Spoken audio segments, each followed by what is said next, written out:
Ladies and gentlemen, it is with great honor that we present to you Les Brown. It's not over until I win.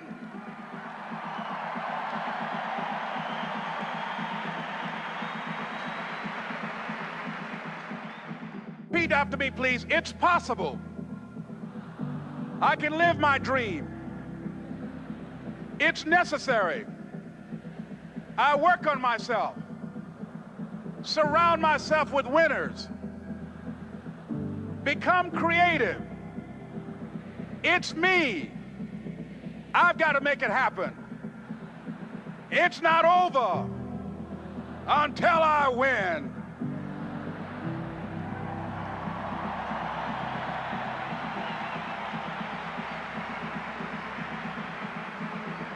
The next thing that's important to know, yes, it's possible that you can choose your future and direct the course of your life as you run toward your dream.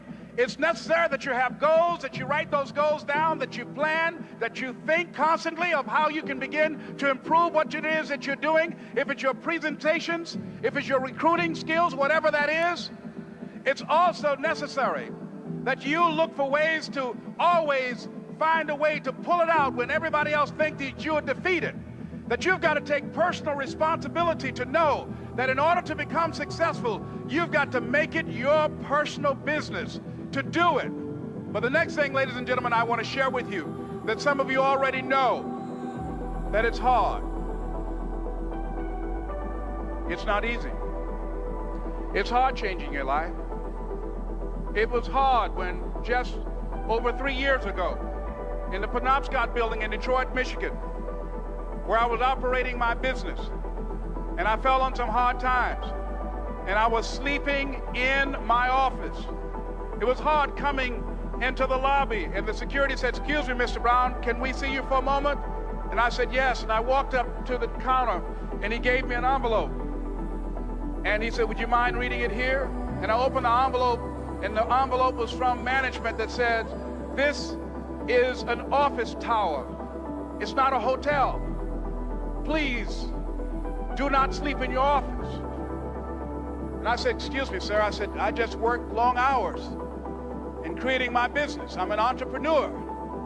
And right now things are bad for me, but they're not going to be this way always. And I just asked for the opportunity to continue to operate like I'm doing. I'm not trying to make this my home." And it was hard coming through the lobby. And sometimes they would laugh. There's a guy talking about becoming successful. And look at him. He's bathing in the bathroom upstairs on the 21st floor. He sleeps on the floor. Him and 2 other dreamers up there. Look at him. It was hard, ladies and gentlemen, coming to speak to people. And I was facing financial difficulties in my own life. I was behind on my bills and my dreams, and I'm saying to them, you can live your dream. It was hard, ladies and gentlemen. It was very difficult to pick myself up each day believing that I could do it. There were times that I doubted myself. I said, "God, why is this happening to me? I'm just trying to take care of my children and my mother. I'm not trying to steal or rob from anybody. Why did this have to happen to me?" It was very hard. And here's what I want to say to you. For those of you that have experienced some hardships, don't give up on your dream. No one could have convinced me by holding on, by continuing to push forward, by continuing to run toward my dream, that one day I would have my own talk show. It's a long shot, ladies and gentlemen, from Liberty City, an abandoned building on a floor, never knowing my mother or father. It's a long shot. Being here with you today in this dome in Atlanta, it's a long shot. No college training, labeled educable, mentally retarded, but I kept running toward my dream.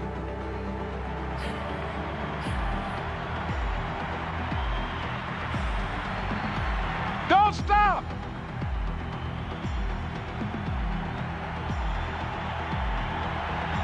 Don't stop.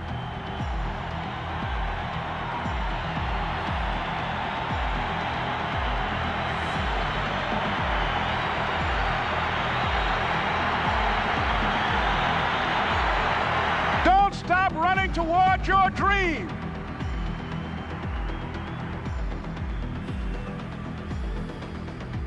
It's very important as you hold on to that dream. There are moments when you're going to doubt yourself. There are rough times are going to come, but they have not come to stay. They have come to pass. It's very important for you to know that. Don't say I'm having a bad day. Say I'm having a character building day.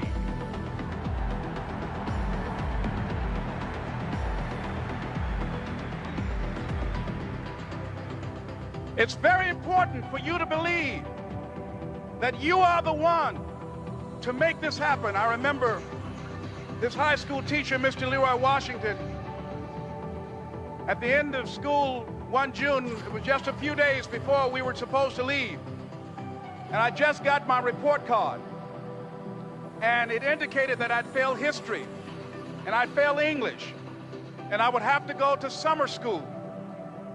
And I was feeling within myself that I was a failure, that I'm slower than most people in getting paperwork, and I was feeling down on myself and very negative. And Mr. Washington was giving a speech to the graduating seniors, and I was in 11th grade. And even though I wasn't supposed to be in there, I went in there because the speech he was giving, that speech was for me. And as he talked, my heart began to beat fast.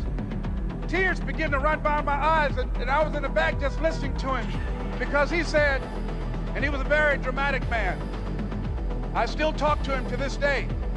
He said, as graduating seniors of Booker T. Washington High School, I want you to know that you're blessed and highly favored, and that as you go toward the future, begin to know that you have greatness within you.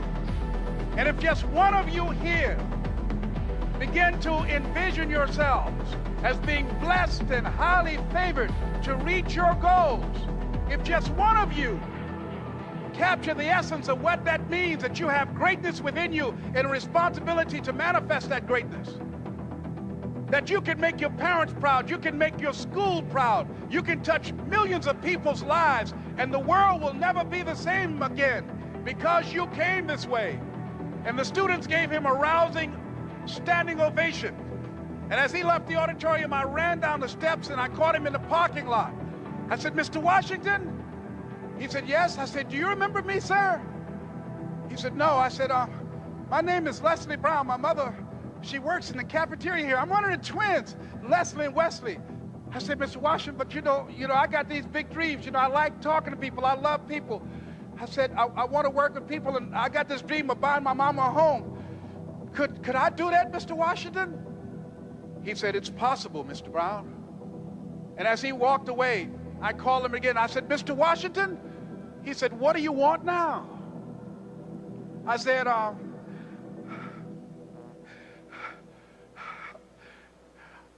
the one, sir. I said, I'm the one. You remember me, sir. I'm Miss Mamie Brown's boy. I'm the one. I'm the one.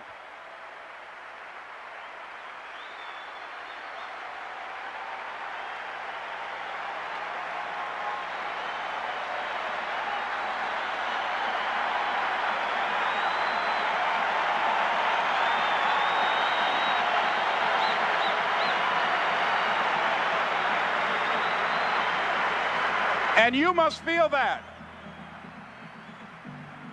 that's why you're here, because you are the one. And I remember when PBS first played one of my specials called You Deserve, one Sunday afternoon in Miami, Florida. I had some friends call him to tell him to tune in. And he watched the program. He called me in Detroit, and I answered the phone. And I said, hello. He said, may I speak to Les Brown, please? I said, who's calling? He said, you know who this is.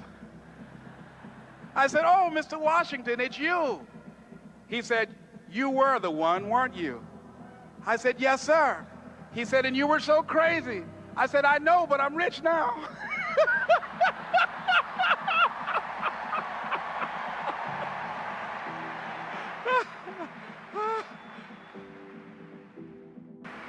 Ladies and gentlemen, It's not going to be easy.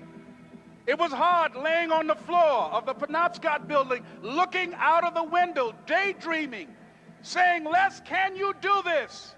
Can you make this happen? I used to listen to tapes day in and day out about See You at the Top, my great friend Zig and Dennis Waitley and different other motivational speakers and Dr. Norman Vincent Peale and Dexter saying, don't let nobody steal your dream. I used to ask myself, can I do this? And something said within me, you're the one. You're the one. And let me tell you something, ladies and gentlemen.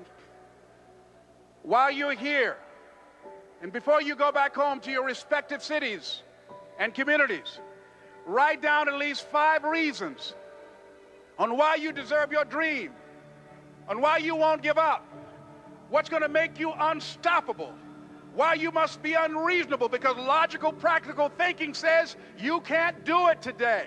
But if you want to produce unreasonable results in your life, like living your dream and taking charge of your destiny, you've got to be an unreasonable person. You've got to be an uncommon person. So write down the reasons of why you're here. My first major goal was to buy my mother a home. And let me tell you something, ladies and gentlemen. What will reasons do, Les? Nietzsche said, if you know the why for doing, you can endure almost anyhow. What do you mean by that? If you know why you're doing something, when the hard times come, and they're going to come, when the disappointments and the rejections come, and they're going to come by the truckloads, your reasons will be your rod and staff to comfort you, to pick you up. Once again, I got a saying on one of my tapes, if life knocks you down, try and land on your back, because if you can look up, you can get up. Let your reasons get you back up.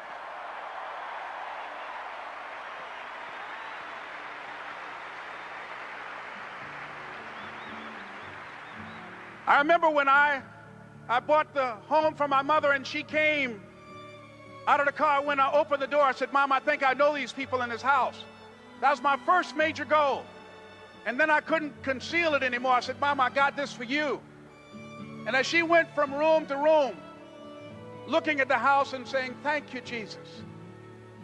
Thank you, Lord. No one ever could have convinced me that this could have happened to me. And she looked at me, she said, Leslie, and you caused me so much problems as a boy. You were always into stuff. She said, no one could have convinced me that day when I walked in that house and this lady was holding you and your brother. And she said, ma'am, I want you to promise me 2 things. And she said, what is it? She says, 1, promise me that you won't separate them. She said, I want them raised together. I want them to know each other. I got pregnant while my husband was away in the war, and I can't keep them. Promise me that you won't separate them. She said, I promise I won't. I've never had children. I promise I won't separate them. And she said, promise me that you'll never tell them about who I am, because if my husband ever found out, he would kill me. She said, I promise. And she said that she gave them to us, and she kind of cried, and she was walking out the door, and she looked at my adopted mother. She said, remember, don't you separate them. She said, I swear to God, I won't. I won't separate them. I'll keep them together. And she said, as I held y'all in my arms, I never had any children of my own. I didn't know how I was going to do it. But I knew with the help of God, I will do it. And ladies and gentlemen, my mother had a dream of having children and raising us. She didn't know how she was going to do it. You're going to be just like that. And some of you are already there. Well, you don't know how you're going to make this happen, but you just feel within yourself some way, somehow, with the help of God, I'm going to make it happen. Repeat after me, please. No matter how bad it is or how bad it gets, I'm going to make it. I'm going to make it.